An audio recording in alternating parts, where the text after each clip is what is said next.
నమస్కారం city news సమాహారానికి స్వాగతం. నా పేరు విశ్వనాథ్. సుల్తానాబాద్ మండలం నీర్కులలోని మానేటి రంగనాయక స్వామి బ్రహ్మోత్సవాలు అంగరంగ వైభవంగా జరిగాయి. సోమవారం తెల్లవారుజామున రథోత్సవం కన్నుల పండుగగా జరిగింది. స్వామివారిని దర్శించుకునేందుకు భక్తులు పెద్ద సంఖ్యలో తరలివచ్చారు. రథంపై ఉన్న స్వామివారిని దర్శించుకునేందుకు భక్తులు పెద్ద సంఖ్యలో బారులు తీరారు. ఆలయంలో ఉన్న రంగనాథుని దర్శించుకుని ప్రత్యేక పూజలు చేశారు భక్తులు.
రంగనాయక స్వామి ఉత్సవం పీస్ఫుల్గా ప్రశాంతంగా ఎప్పటికంటే గత సంవత్సరం కంటే ఎంతో ఎక్కువగా ప్రజలు భక్తులు రావడం జరిగింది. ప్రశాంతంగా అందరికీ అన్ని సౌకర్యాలు, అటు పోలీసు బందోబస్తు కానీ, తర్వాత వాటర్ సౌకర్యం కానీ, వైద్య సౌకర్యం ఇవన్నీ సమకూర్చిన ఎటువంటి సమస్య లేకుండా భక్తులకు ఎటువంటి సమస్యలు లేకుండా ఈ 10 రోజుల నుంచి ప్రశాంతంగా ఉంటే నేటితోనే ఈ కార్యక్రమం బ్రహ్మోత్సవాల కార్యక్రమం ముగుస్తుంది. ఇప్పటికైతే అన్ని బాగా జరిగినాయి. చాలా సంతోషం. మేమున్నామంటూ ఓ అనాథ శవానికి దహన సంస్కారాలు చేశారు గ్రామస్తులు. చందాలు పోగు చేసి అంత్యక్రియలు ఏర్పాటు చేసి మానవత్వాన్ని చాటారు. సుల్తానాబాద్ మండలం రేగడి మద్దిగుంటకు ఖమ్మం జిల్లా నుండి బతుకుదెరువు కోసం వచ్చింది ఓ కుటుంబం. స్వరూప, వెంకట్. నా అన్న వాళ్ళు వారికి ఎవరూ లేరు. వారికున్న 2 పిల్లలు చనిపోవడంతో స్వరూప మనోవ్యాధితో సోమవారం చనిపోయింది. దీంతో భర్త వెంకటి దిక్కుతోచని స్థితిలో ఉండగా మేమున్నామంటూ యూత్ క్లబ్ గ్రామస్తులు తలా కొంత డబ్బులు పోగు చేసి దహన సంస్కారాలు నిర్వహించారు.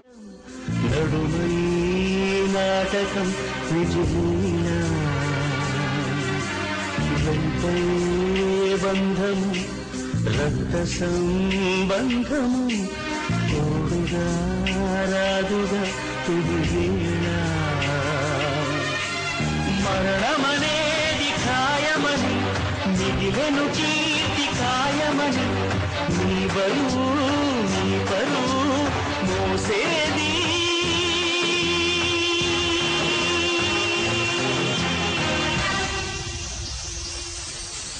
ఆ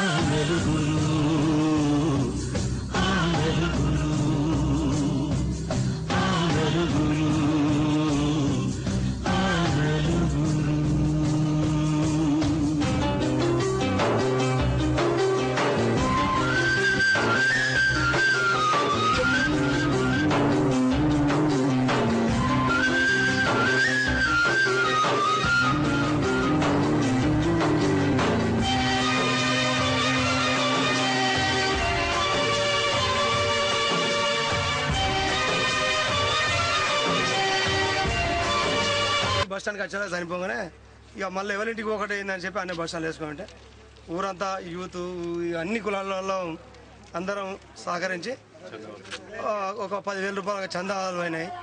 ఇంకా 10,000 కంటే మీదనైనాయి. అవన్నీ జమ చేసినాము. ఊరందరం కలిసి అలా దాన సంస్కరణ కోసానికి మేమందరం సహకరించుకొని ఒకరికొకరు సహకరించుకొని యూత్ గ్రామ ప్రజలందరూ కలిసి వారికి చందాలు వసూలు చేసి దాన కార్యక్రమం చేయడం జరిగినది. దీనికి అధికారులు కానీ మరియు మండల అధికారి కానీ రెవెన్యూ అధికారి కానీ మరి పిలువంగానే వచ్చిన సిటీ కేబుల్ వారు కానీ అందరూ సహకరించారు. దీనికి విఆర్ఓ గారు కానీ మండల అధ్యక్షులు కానీ వాళ్ళందరూ ఈ అనాథ కుటుంబానికి ఏదన్నా ఫండ్స్ కానీ ఇవ్వగలరని. సుల్తానాబాద్ మండలంలోని పలు గ్రామాలకు ఎమ్మెల్సీ తానుపర్తి భానుప్రసాద్ 10 లక్షల రూపాయల నిధులను సీసీ రోడ్ల కొరకు మంజూరు చేశాడని ఈ సందర్భంగా ఆయనకు కృతజ్ఞతలు తెలిపారు యూత్ కాంగ్రెస్ నేతలు ప్రదీప్ తదితరులు.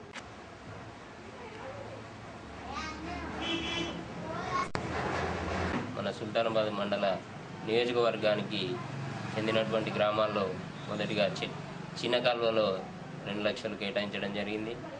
అలాగే సుద్దాలలో 2 లక్షలు కేటాయించడం జరిగింది. మరి తోవరాయి గ్రామంలో కూడా 1 లక్ష రూపాయలు కేటాయించడం జరిగింది.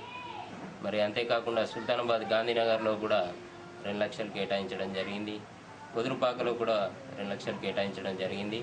మరి సుమారు 10 లక్షల వరకు ఎమ్మెల్సీ నిధుల నుంచి మరి సీసీ రోడ్లకు కేటాయించడం జరిగింది.